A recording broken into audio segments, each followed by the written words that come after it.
ಪ್ರಥಮದಲ್ಲಿ ಧಾರವಾಡ ಜಿಲ್ಲಾ ಲೋಕಸಭಾ 2024ರ ಪ್ರಚಾರಾಂಗವಾಗಿ ಪ್ರಯುಕ್ತವಾಗಿ ಇಂದು ಪಕ್ಷಾತೀತವಾಗಿ ನಾವು ನಮ್ಮ ಪರಮ ಪೂಜ್ಯ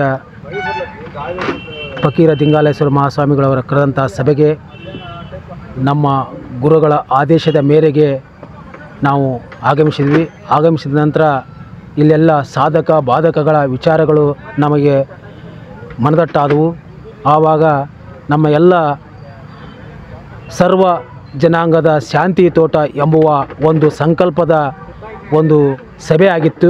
ಈ ಸಭೆಯಲ್ಲಿ ನಮಗೂ ಕೂಡ ಆಹ್ವಾನವಿತ್ತು. ಆಹ್ವಾನದ ಮೇರೆಗೆ ನಮ್ಮ ಗುರುಗಳ ಆಹ್ವಾನದ ಮೇರೆಗೆ ಬಂದು ನಾವು ಈ ಸಭೆಯಲ್ಲಿ ಪಾಲ್ಗೊಂಡಿದ್ದೀವಿ. ನಾನು ಕೂಡ ಜಾತ್ಯತೀತ ಜನತಾದಳದ ಜಿಲ್ಲಾ ಘಟಕದ ಕಾರ್ಯಾಧ್ಯಕ್ಷನಾಗಿ ಕೆಲಸ ಮಾಡಿದ್ದೇನೆ. ಈಗ ಜಾತ್ಯತೀತ ಜನತಾದಳದ ಪ್ರಧಾನ ಕಾರ್ಯದರ್ಶಿಯಾಗಿದ್ದು ಒಂದು ಪಕ್ಷದಲ್ಲಿ ಇದ್ದುಕೊಂಡು ನಾವು ಪಕ್ಷವನ್ನು ಮರೆತು ನಮ್ಮ ಗುರುಗಳ ಆದೇಶದ ಮೇರೆಗೆ ಒಂದು ಭಕ್ತಿಯ ಒಂದು ಏಕೆಂದರೆ ನಮ್ಮ ಸಿರಟ್ಟಿ ಫಕೀರೇಶ್ವರ ಮಠಕ್ಕೂ ಮತ್ತು ನಮ್ಮ ಮನೆತನಕ್ಕೂ ಅಪಾರ ನಂಟಿರುತ್ತದೆ. ಆದ ಕಾರಣ ಅವರ ಆಶೀರ್ವಾದ ತಗೊಳ್ಳಲು ಅವರು ಕರೆ ಮಾಡಿದಾಗ ನಾವು ಕೂಡ ಬಂದು ಈ ಸಭೆಯಲ್ಲಿ ಭಾಗಿಯಾಗಿ ನಮ್ಮ ವಿಚಾರಗಳನ್ನು ಹಂಚಿಕೊಂಡಾಗ ಅವರ ವಿಚಾರಗಳನ್ನು ಮೊದಲಿಗೆ ಹೇಳಿದರು. ಆ ವಿಚಾರಗಳಲ್ಲಿ ಸತ್ಯ ಇದೆ ಎಂಬುದು ನಮಗೆ ಮನದಟ್ಟಾದ ನಂತರ ನಾವು ಒಂದು ನಿರ್ಧಾರಕ್ಕೆ ಬಂದ್ವಿ. ಈ ಒಂದು ಧರ್ಮಯುದ್ಧದ ಸ್ವಾಭಿಮಾನತ್ವವನ್ನು ನಾವು ಪ್ರದರ್ಶನ ಮಾಡಬೇಕು.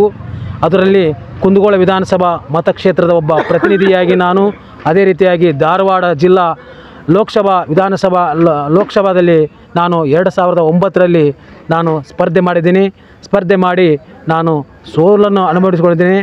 ಅದೇ ರೀತಿಯಾಗಿ ಆ ಸ್ಪರ್ಧೆಗೆ ಕಾರಣರಾದಂಥ ನಮ್ಮ ಈಗಿನ ಸಂಸತ್ ಸದಸ್ಯರಾದಂಥ ಪ್ರಹ್ಲಾದ್ ಜೋಶಿ ಅವರ ಕೃಪಾಶೀರ್ವಾದದಿಂದ ಅವರ ಒಂದು ಆಡಳಿತದಿಂದ ನಾನು ಸ್ಪರ್ಧೆ ಮಾಡಿದಾಗ ನಮಗೆ ಆ ಸ್ಪರ್ಧೆ ಮಾಡಲು ಅವರು ಎಲ್ಲ ಅನುಕೂಲತೆಯನ್ನು ದೊರಕಿಸಿಕೊಟ್ಟರು.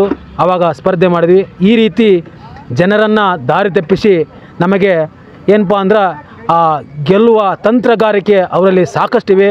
ಆ ತಂತ್ರಗಾರಿಕೆಗಳು ಇನ್ನು ಮುಂದೆ ನಡೆಯೋದಿಲ್ಲ.